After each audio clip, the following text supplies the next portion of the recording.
Hey guys, today let's talk about swapping out the turn signal switch on a 65 El Camino.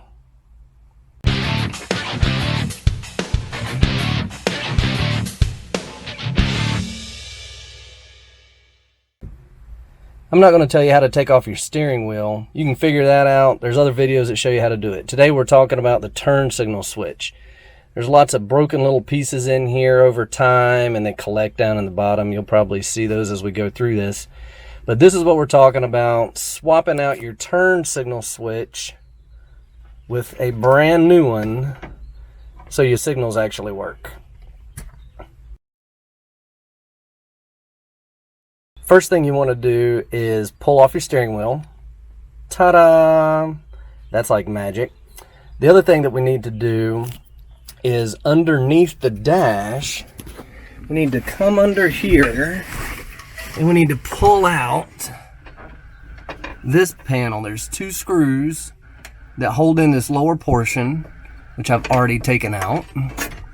And then there's two bolts right underneath here, 9/16, that we're going to pull out to take off this cross brace and take off this piece here, which protects the wire running down the steering column. Once we've pulled those off, we have 4 screws that we need to get out. Number 1, the turn signal arm itself. 2, 3, and 4 are what hold the switch housing itself in.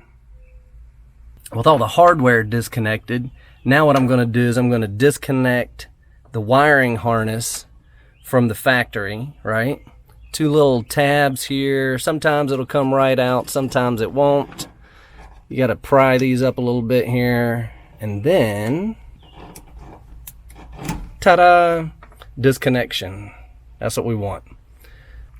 Now to take off this collar, you can kind of see in here this funky little swoop right here, and there's a locking pin right there on top, right? Or an indentation, depression, whatever.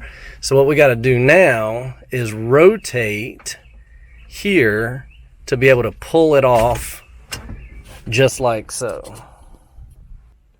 Now, something you'll notice here, the back half of mine is metal, okay?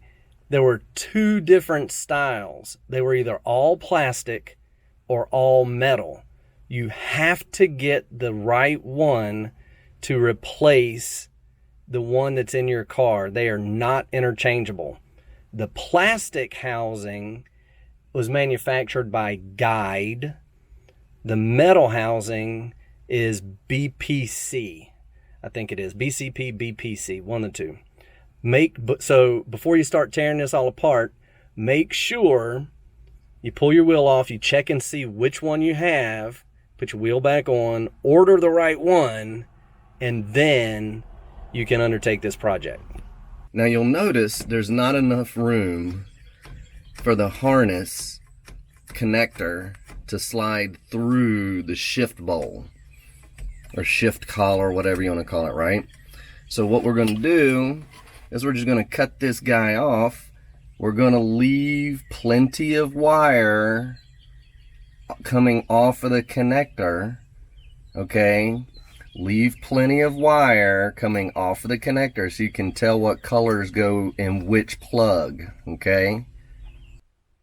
Okay, I came inside to show you this part. This is the piece that we cut out of the car, right? Because we didn't want to disassemble the steering column and shift linkage and all that. So practice on this piece. I've done this a couple of times because I wanted to be able to show you the easiest way to do this.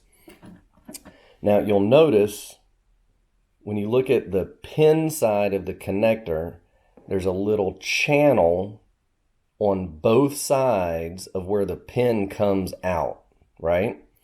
So what we're going to do is we're going to take a small paper clip, we're going to bend it into a U shape, and we're going to insert on both sides of the pin into that channel, okay? That's what we're going to do. Insert the paper clip into both sides of that little channel. Now, you may need to use some needle nose pliers or something to push it in.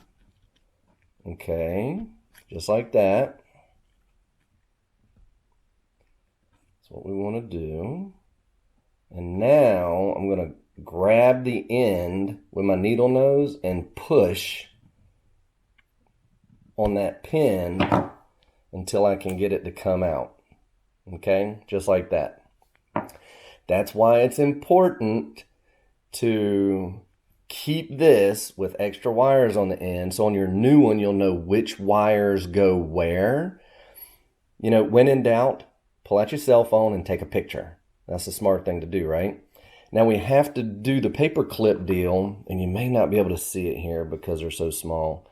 There are tiny little wings, if you will, right here on either side. You'll be able to see it on yours a whole lot better than you can see it here.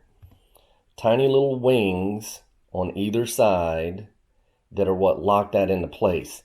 Now, once you pull your pins out of the new one, you've got to flare those back out. So what I did is I used the paper clip. I just use it as a little lever, and I just kind of pry it out just a little bit. You don't want to come out too much. Just a tiny little bit, right? Just like that, if you can see it. Just want to bring it out just a little bit so it'll actually catch on the clip inside that housing. There we go. That one was good right there, right? You see how I pulled it out? And you'll be able to see it on yours looking down inside the housing to see where these old things clip in, right? So practice on this one, right? And then on the new one, we're going to pull all those pins out as well so we can install it into the vehicle. I'm a little reticent to show you this option for removing the wires, but if you have trouble with the paper clip in the ends and pulling them out, okay, this is not really a recommended way to do this, but I'm going to show you another one. What you could do is with your needle nose pliers, pull the pin out the face like that, right? And then squeeze the tabs on the side in just a little bit, right? Just enough so they'll actually slide through. Feed this back through the harness, back through the connector, right? Like that. And then I push it through. Then I can pull it out, okay? It's easier than the paper clip and whatnot, but what happens is there's a little tab on the inside of the bottom in this housing. And when you push it out, you run the risk of stripping that. And then when you put the clip back in, when you put the pin back in, it may not want to stay in place, right? It may want to, come out.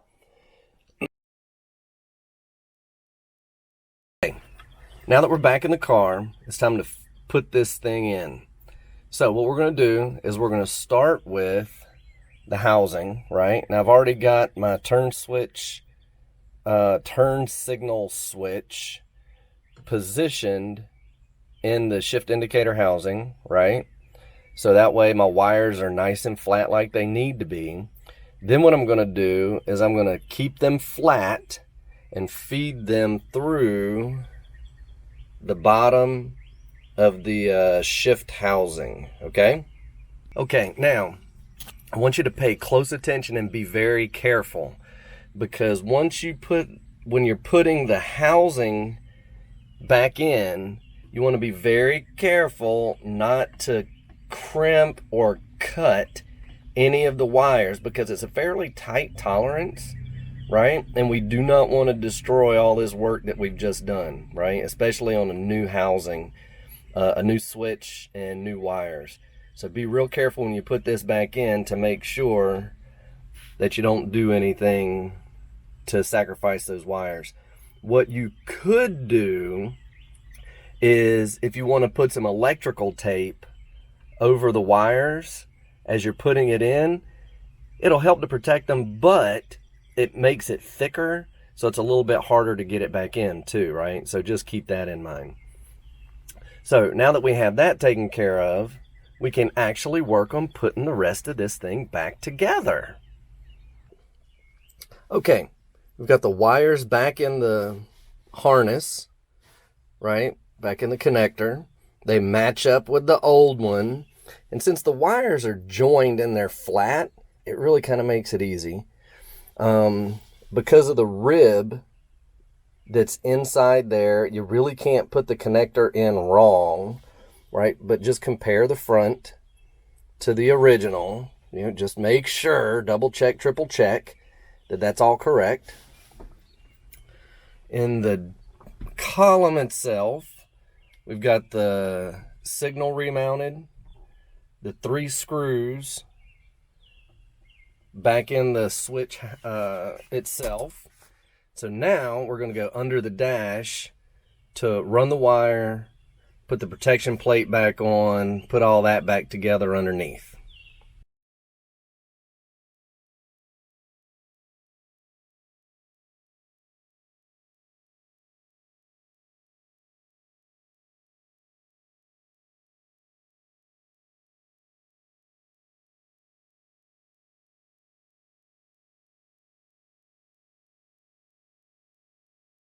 Okay, underside of the dash is buttoned up.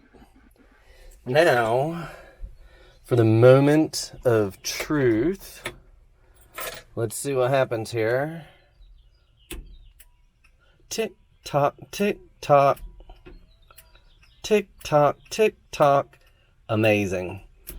So now all I got to do is put the steering wheel back together and we're all set. Hopefully this helps you out some.